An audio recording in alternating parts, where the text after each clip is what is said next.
Well, hello. I am back for office hour on Wednesdays.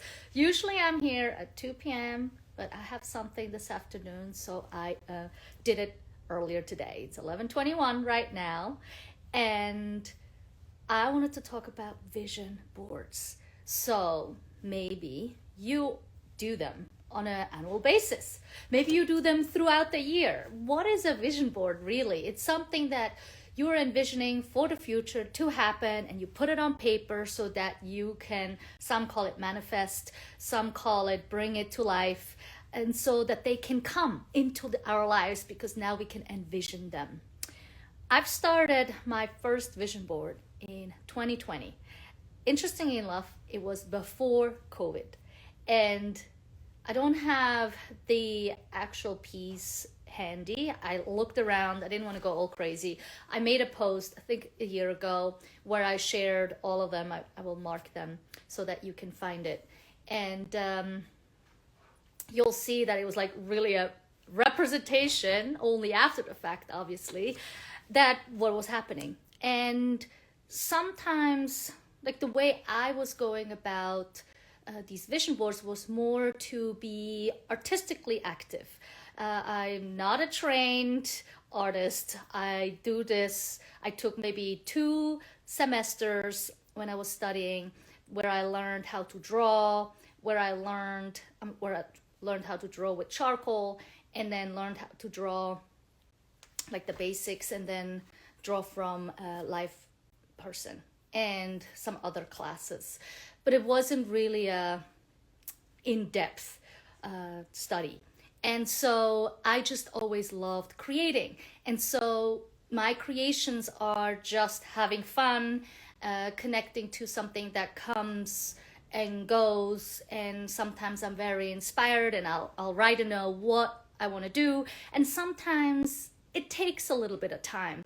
And sometimes I leave something for a bit and I just know it's not finished yet. And then sometimes I'll come and then I'll keep going. Similar to this year's vision board. So how sometimes or oftentimes vision boards happen is that you get some magazines that you go through and you find something that is inspiring. For example, if you want to start cooking healthier more often, you might have a magazine with all sorts of, well, that doesn't look pretty healthy, but maybe it's a healthier version of it. I don't know. You could put those kind of things. You could maybe have a travel magazine and have places where you wanted to travel to and put those on. I don't know. I'm just opening some pages that are not really related to anything in particular. Maybe you always wanted to ride horses, and there you have it, right? So you're going through these magazines and you cut them out, and then you get a piece of paper and then you tape them on. Maybe there is a particular pattern that you want to go about, and just putting a vision that you have, or a hope or a dream or something that you're looking, something that you are wanting to bring to life, and put that on piece of paper so that it can actually happen. And sometimes when you look at it and then you look back, you start recognizing how, wow, I actually knew this already, or I already had this so much in my ideas. So nobody really knows if it is because you put it down or if it would have happened anyways, right? So that's up to you to decide. So if you want to do it, great. If you don't, you're just hanging in here to listen into, then even better. Anyway, with that said, my versions of vision boards are slightly different. As I said, it's more of like a artistic exploration. And so what it was is just trying different things out. So here are some examples. So 2020 was my first one. Then this one I found, my 2021, that looked like this.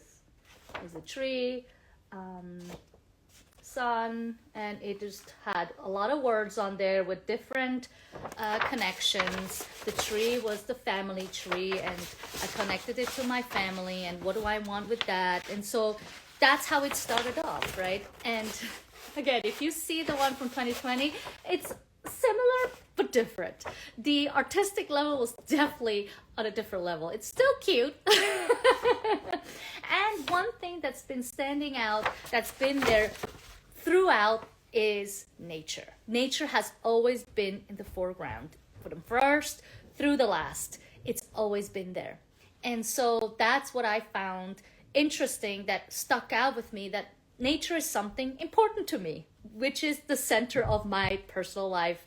Not necessarily because I'm always in nature or walking around or I'm teaching in nature, which actually I do. And at the same time, it's not like, I have friends that are like forest guides and such. So that's not what I do. So nature is not necessarily my go-to in work, but it definitely is something I recognize. We are, as humans, we are nature. Nature is our teacher. And this is how the path that we're going. So anyway, so that's been the theme that's going through, right? So then 2022 came around, and this was the next version of it. And that was a time where I was into, so if you look at what I used, here I used colored pencils, right? Then here I moved into watercolors. So that was also a time where every time I had something, I was interested in a particular medium in exploring art. And so I always started with what I had. Like the very first one was with markers. That's what I had. Then I remembered I really loved colored pencils. So then I did the colored pencils. Then I got introduced to watercolors, and then I created it with watercolors. And then 2023, I don't remember. I'll have to look myself. But for sure, nature was in it, right? So then 2024 came around, and got a peek. I actually don't have the original version anymore because I drew over it. So what it was made with, was made out of oil paint, because I was into oil paint. So you can see a little bit here, the colors were yellow and blue. I had it like squared out. I had like lines made out.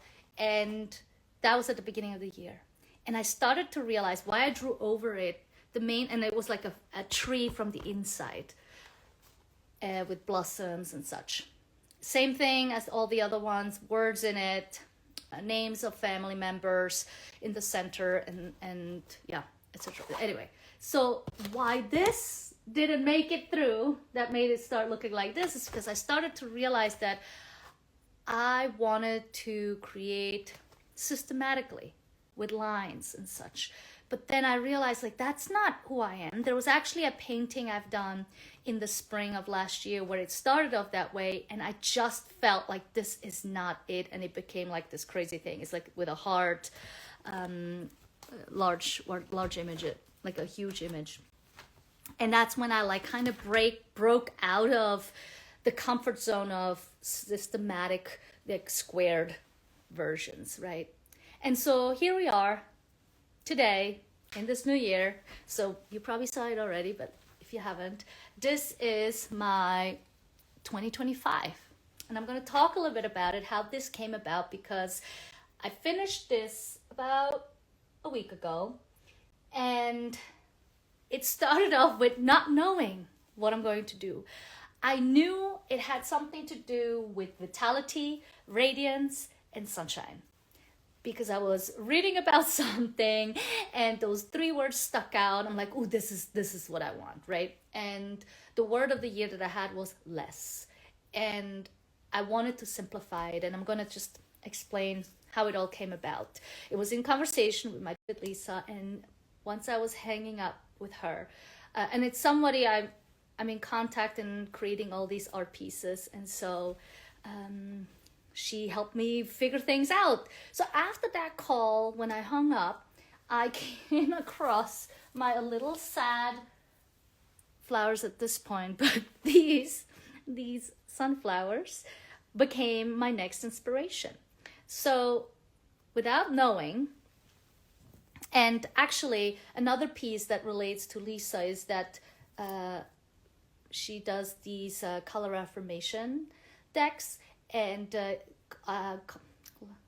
life path colors. And so when you calculate your birthday with all the numbers, then you get one number in the end if you coming to the create it all in one number at the end. Anyway, that's a different story. But that, right? So if 2025, you add all the numbers together, it equals 9, and 9 is gold. So I wanted to integrate gold as well. So after that call, I saw this, I thought of gold, and I started to draw some sunflowers. And just the shape of the sunflower, right? Like a circle in the middle and just some thing. And it was just with pencils at that point. Ooh, look. And so that was like the initiation. But then I sat there, I'm like, oh, I don't know what else. And then I thought about my spiral again. So, I think I mentioned this.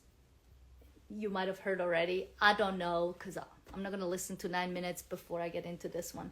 But anyway, so I had the Spiritpreneurship Summit a couple years ago, and when it ended, the last one was around spirals. And so I wanted to integrate spirals into now. And so one thing that is really significant with vision boards is that it actually is a continuation of you.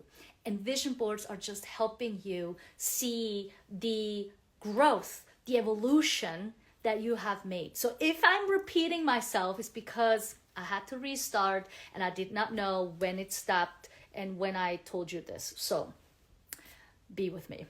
Anyway, so in this regards, it is an evolution. And so this is why I think vision boards are super helpful, no matter how you do them out of magazines, cutting out, oh, see, that was something I was cutting out different ideas that you have where you want to travel. Maybe you want to, maybe there's a star in here that you want to see live. I don't know, right? Certain things that come up. And it will just give you insight of that proof that we're always looking for, right? Because just like everywhere you go, research proves this, research says this. Why do we need research? We need it so that we believe it, even if in fact we believe already what's happening inside of us. We already know that that's true. We can sense if something does not feel right. And so this is my invitation to you to use these, like, again, it doesn't have to be a vision board, but something where you can refer to see the evolution of yourself. And I think vision boards really, at least in my journey, have done this greatly. So anyway, we have these sunflower things, right?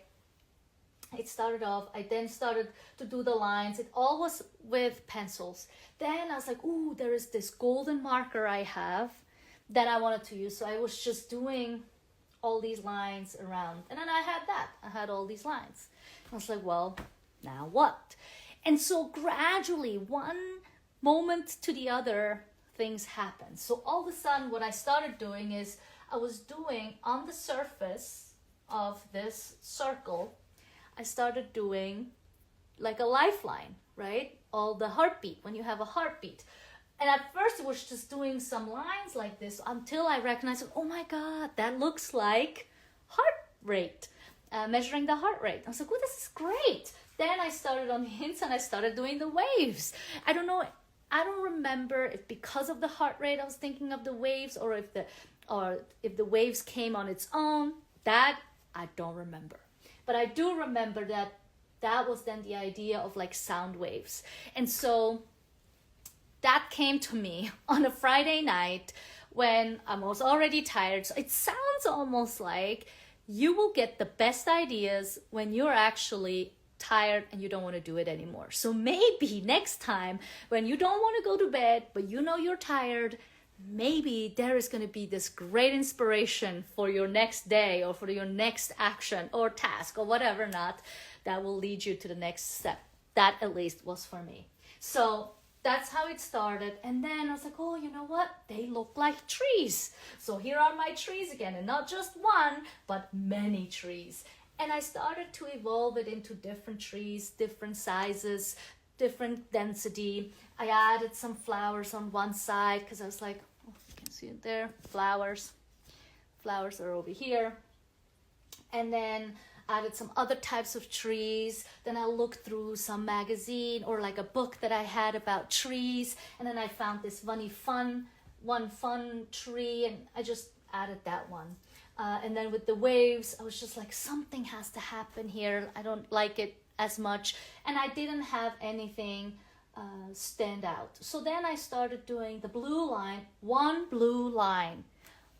wave, the one wavelength that we can communicate with one another, right? We all have different wavelengths with one another, and that's the one, right? But it's not that you can't have others. That's why there are many other ones. And then it feeds into the sunflower, which is the sunshine. But the funny thing is, it also could be the inside of Earth, right? Where the volcanoes are, like the magma is, right? And then somehow it's like, I want this centerpiece to be the eye. So this is like an eye representation. So 2025 looking, but there's continuation. Like in the middle of the eye is spirals. So there's like multiple spirals, because we can be in different spirals, different spheres. So anyway, so this is a little bit about my vision board. I could obviously go more in depth. Oh, the people that are here, they have their own little compartment, some safety space, because, you know, I don't know if you watch Silo. I watched Silo, and you know, you never know what's gonna happen on planet Earth. Maybe we can't be on the surface anymore because Earth has taken its place and says like, this is it, and so we have to live underground. So, but we can still be in love, we can still be together, we can still be in community. And so these three words I wanted to represent vitality, radiance, and sunshine in this whole thing. I added some birds, and yellow was just something that I knew I wanted to do it. So I used markers, I used colored pencils, I used charcoal, and I mean pastel. And that, if you heard about all the other vision boards I made, it's an integration of all. It's not one new thing. It's actually a conclusion of all, bringing it all together. So to conclude, what this year's vision is for me is that I'm whole. Not that I wasn't before, but even more whole than I was before. Everything is making sense, everything is coming together, everything becomes more unison, the breathing becomes deeper, the waves, that the communication is smoother, and that's my vision for this year. So as you can see, I don't have actual tangible things that I might look forward to. Doesn't mean I don't want them, doesn't mean I don't see them, or, you know, I definitely don't see them because they would be on here, but it's not something I focus on. Let's put it that way. So the idea here is really, sometimes we're interested in what's happening tangibly, and oftentimes we actually could be enough with just what is. And this is really what this is. Like nature is.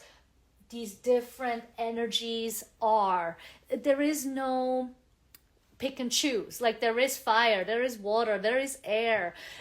That is part of life. And so this is my embrace of my vision board today, is to really embrace life for what it is, to not sweat the small stuff, and really understand that if something happens, small or large, there is something we can do with it. We can learn from it. We can grow from it.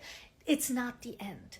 And so my hope for you, for us as a community, for my vision of this year is that we find each other more. We're finding more common ground, and even if we have to work for it, because it sometimes doesn't come just on a platter.